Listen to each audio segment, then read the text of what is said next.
Next topic is composition of Constituent Assembly. It means how can this assembly is made. ठीक है बेटा.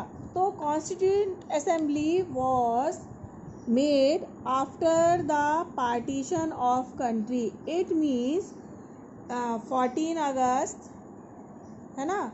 14 अगस्त ये जो है हमारा पाकिस्तान और इंडिया जो है 15 अगस्त को इंडिपेंडेंस हुए. तो पार्टीशन अंडर द माउंटबेटन, ये कौन थे? वायसराय थे उस टाइम, है ना. ये जो माउंटबेटन थी, इन्होंने प्लान किया of 3 June 1947. Those member who were elected from territories under the Pakistan were not be the member of the Constituent Assembly. In starting, when we start this chapter, we tell you that all over India there are how many members are there? There are 292 members which are made in a joint India.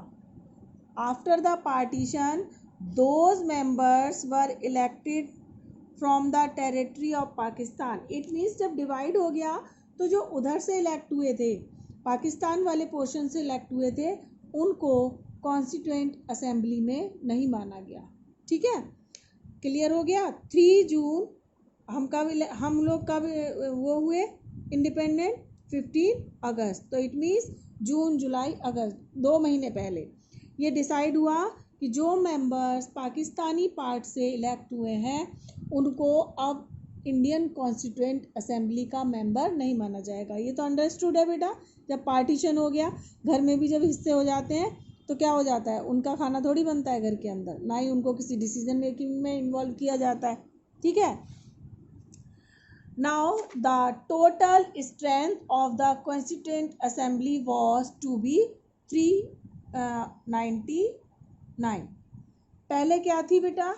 Total नहीं, sorry, 389. कितनी थी ये? 389. ये है total assembly के. पहले जो total members थे वो ये थे इंडिया के. ठीक है. इसमें से अभी मैंने आपको बताया था प्रोविंसेस वो स्टेट होती थी जो डायरेक्ट ब्रिटिशर्स के हाथ में होती थी, एंड प्रिंसली स्टेट्स वो होती थी जिनमें इंडियन रूलर जो है वो ब्रिटिशर्स के अंडर में वर्क करते थे. ये आपको क्लियर होना चाहिए. ये 1 मार्क्स क्वेश्चन के अंदर आपको आ सकता है. ठीक है. 2 मार्क्स के अंदर भी आ सकता है कि define the this and this. ठीक है. सो ये आपकी कितनी थी? 389. इसमें से 296 जो है वो ब्रिटिश स्टेट थी एंड 93, तो ये जो आप इनको कर लोगे तो कितनी हो जाएंगी? ये 389.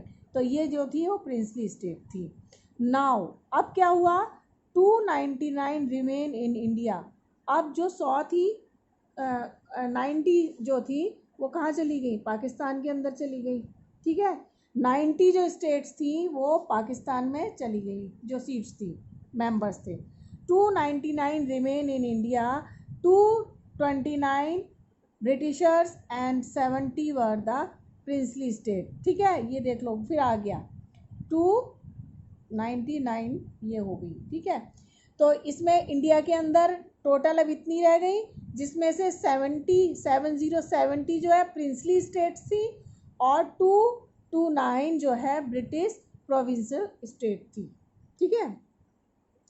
The Constitution was adopted on 26 November 1949 and contained a preamble, 395 article parts, 22 and 8 schedules. ठीक है. स्टार्टिंग में जब हमने अपना कॉन्स्टिट्यूशन रेडी किया तो उसमें क्या था बेटा? ये हमने किया 26 नवंबर 1949. ये भी आपको लर्न करनी है. ये 1 मार्क्स क्वेश्चन के अंदर बहुत आता है. हमने अडॉप्ट कब कर लिया? मतलब रेडी कब हो गया ये हमारा? 26 नवंबर 1949 एंड प्रियम्बल, इसके अंदर क्या क्या था, 395 articles and 22 parts and the 8 schedule. Today क्या है, 46 जो है इसके अंदर प्रियम्बल है ना। आर्टिकल्स कितने हैं, 460 एंड पार्ट्स कितने हैं इसके, 25 एंड शेड्यूल 12। तो ये धीरे धीरे इंक्रीज हो रहा है। It is a growing document, है ना। जब हमको जिस चीज़ की नीड होती है हम नया आर्टिकल उसके अंदर इंक्लूड करते हैं, ठीक है। प्रियम्बल जो है 9th क्लास के अंदर आपने पढ़ा है, वो बेसिक होती हैं। What are the preambles, preambles are democracy and the secularism and the sovereignty and the republic and socialism.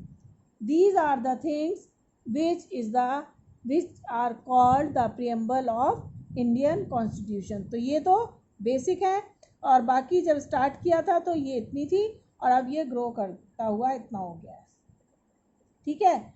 Clear हो गया, ये आप लोग करेंगे और इसको नोट्स बनाएंगे आप साथ के साथ।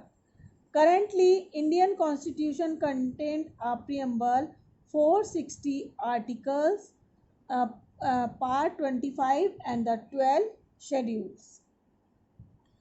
ठीक है, ये आपको करना है कि आप ये क्वेश्चन आ जा सकता है कि कितने आर्टिकल्स हैं टोटल इंडियन कॉन्स्टिट्यूशन के अंदर, कितने पार्ट्स हैं, और ये मतलब कितनी उसके अंदर शेड्यूल्स हैं। तो ये आपको लर्न करना है। The Constitution came into force 26 January 1950।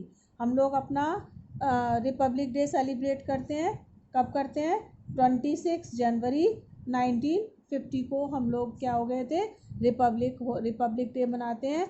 It means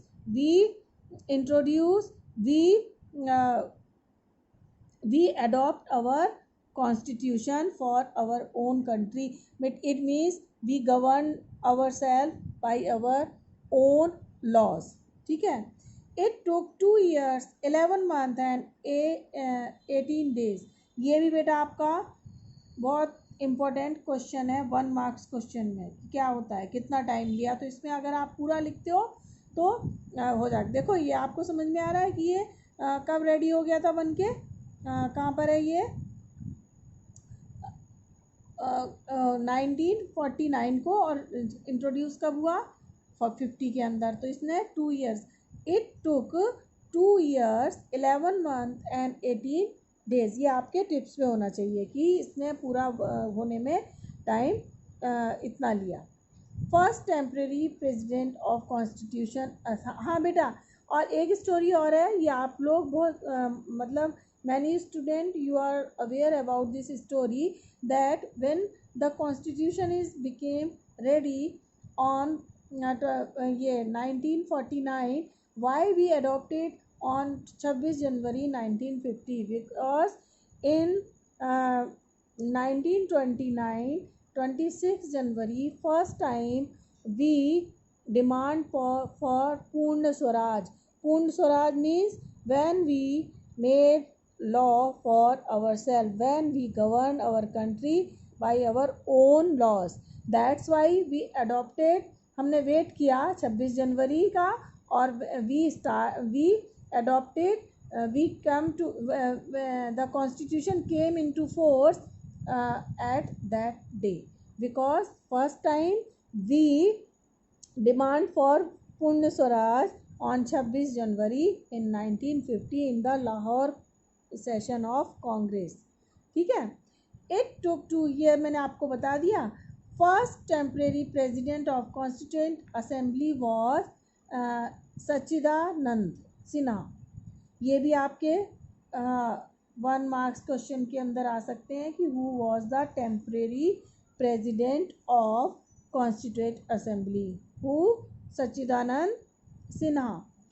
and first permanent president was doctor Rajendra Prasad. First जो हमारे प्रेसिडेंट थे इंडिया के वो भी डॉक्टर राजेंद्र प्रसाद थे, और कॉन्स्टिट्यूएंट असेंबली के जो चेयरमैन थे वो भी कौन थे, और doctor Rajendra Prasad. President of the drafting committee was doctor B R Ambedkar. Drafting committee के जो प्रेसिडेंट थे वो कौन थे? Doctor B R Ambedkar. That's why we call him father of architecture of Indian constitution. इसीलिए हम उन्हें father of architecture of Indian constitution कहते हैं। Student, one thing, most of the student are confuse